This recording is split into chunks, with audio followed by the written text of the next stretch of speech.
السلام عليكم ورحمة الله تعالى وبركاته. أهلا بكم مشاهدينا الكرام. تتوالى الأخبار من اليمن وتحديدا من مأرب، حيث أعلن عن اغتيال مستشار وزير الدفاع في اليمن، حيث اغتيل مسلحون مجهولون اليوم الثلاثاء مستشار وزير الدفاع اليمني في محافظة مأرب وسط البلاد باليمن الشقيق، وفق مصادر عسكرية حكومية مشاهدينا الكرام.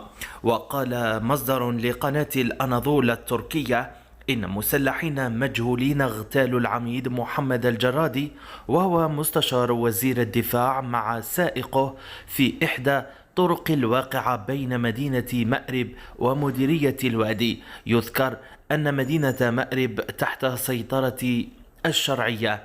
وأضافت المصادر فضلا عن عدم ذكر اسمه كونه غير مخول بالحديث لوسائل الإعلام أنه تم اغتيال الجردي بعد خروجه من منزله وهو في طريقه إلى مدينة مأرب وسط اليمن. يذكر أن مدينة مأرب غنية بالغاز والنفط. ولم يتطرق المصدر إلى تفاصيل إضافية، فيما لم تصدر السلطات اليمنية تعليقا فوري على الحادثة حتى الآن. وتتقاسم حكومة اليمنية وجماعة الحوثي التابعة إيران المجوسية السيطرة على محافظة مأرب النفطية، التي تدور فيها مواجهات بين الطرفان منذ نحو 7 سنوات.